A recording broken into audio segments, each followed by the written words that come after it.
I just don't feel like it. If I only had a hack, if I had a trick, if I had something novel and new, something different, something that just gets me to start. Once I start, I'm good. The trouble with these approaches is not that they don't work. It's that sometimes they do. Ultimately, the seeds of the destruction of our systems are there in the beginning of these sorts of approaches, where we've just found some trick. We lead ourselves down some destructive path, something that will eventually fail. Why does that happen? How does that happen? And then what does work?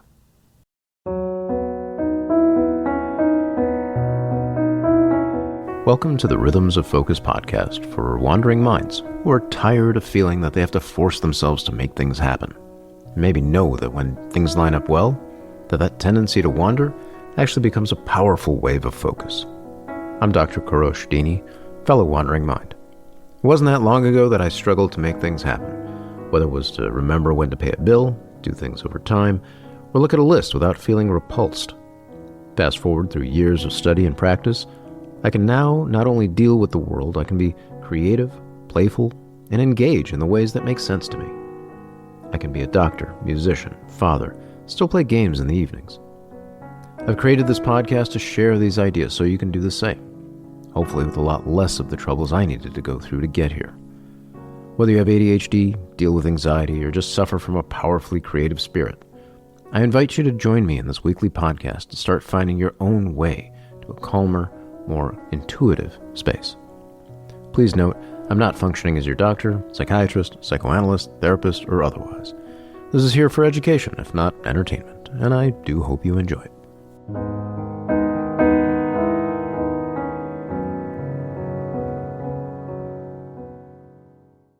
What's wrong with a trick or a hack? Why can't we just make these things happen so that we can start and make ourselves work?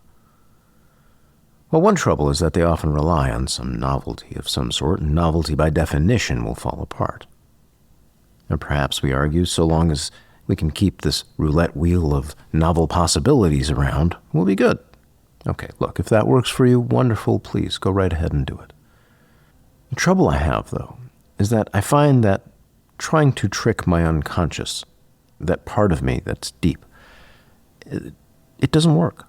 It knows already that it's not going to work. Essentially, it goes into this conversation of, well, if I somehow manage to trick myself into showing up, chances are I might even do something. And I don't want to do something. And so I won't even try. So the approach in this way would fall apart immediately. But even in the case that we do succeed in tricking or forcing ourselves, the trouble is that we've effectively told ourselves that we cannot do things without tricks or force. In this way, tricks rot our systems. Trust is the foundation of any relationship, and most importantly, with the relationship that we have with ourselves. Psychoanalyst Erik Erikson notes the first task of infant development is trust versus mistrust. We try to know what we can rely on, and that goes well beyond infancy into our everyday world. Trust, as I'm defining it, is a developing belief that something will continue to behave as it has been, such that we can rely on it.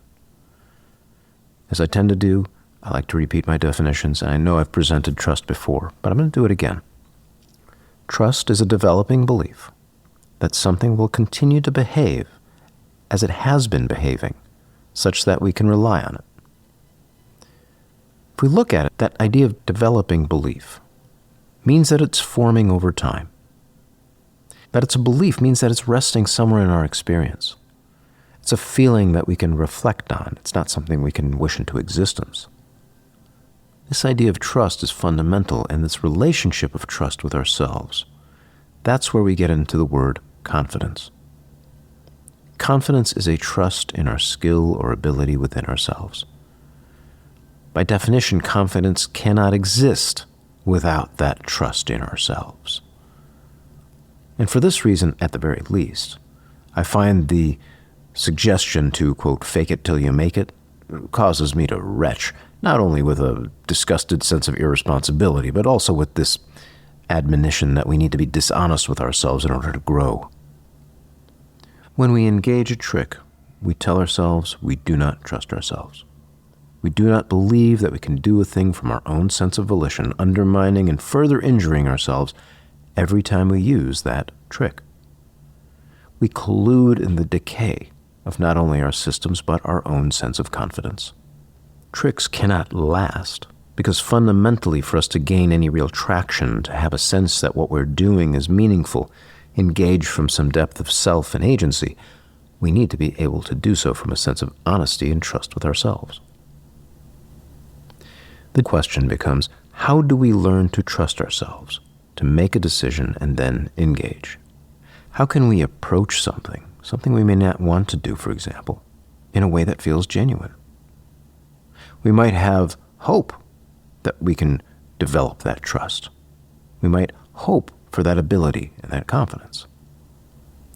Now, the answer, a pithy answer, but still the ultimate answer, is practice. Beyond hope, in order for us to have a chance at developing that trust in ourselves and our abilities, we can look again at trust's definition, that sense that something will continue to behave as it has been such that we can rely on it. When we experience something, for example, that I can play the piano, that I can write a newsletter, that I can handle rejection and more, sometimes that experience helps us develop that tendril of confidence. So what if we then deliberately arrange ourselves, arrange our environments, such that we can have those experiences?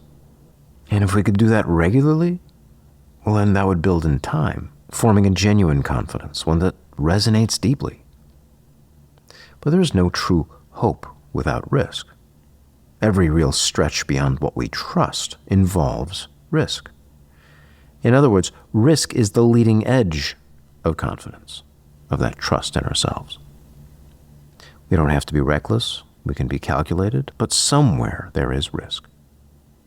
When we go out on a trip somewhere we haven't been, when we work up the courage to ask the boy or girl out, when we try reaching for that new ledge, it's through that challenge where we gain the experience. We risk falling on our faces.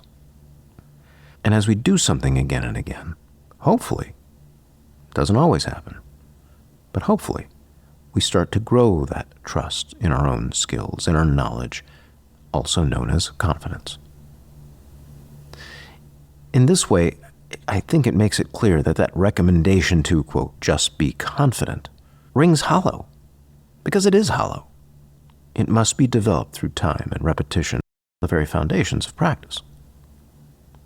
If you're engaging in some daily visit, as I often recommend, this is the medium of practice.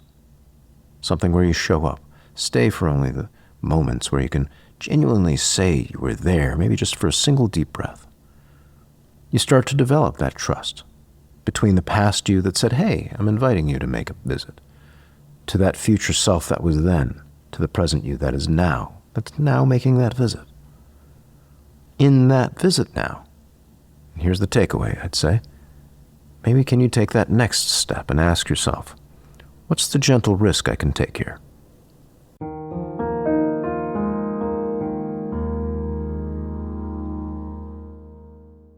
I find art, music or otherwise, to be a framing of an experience.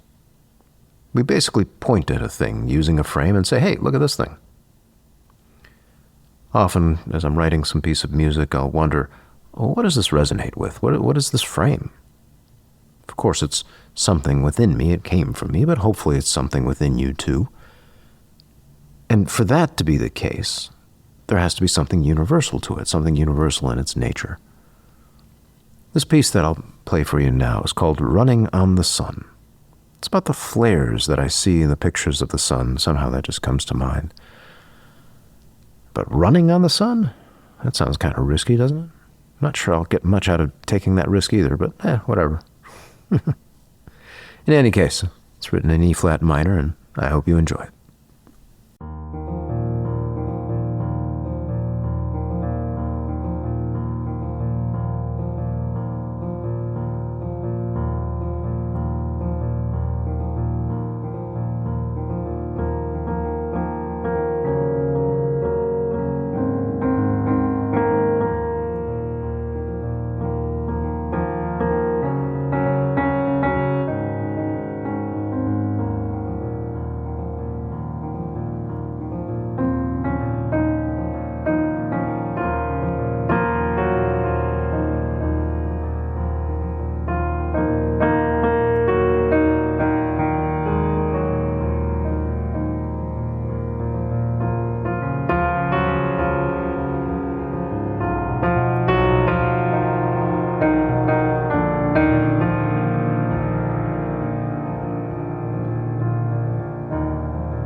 Before wrapping up here, I'd like to invite you to join my newsletter called The Weekly Wind Down, where I share more ideas about wandering minds and developing rhythms of focus.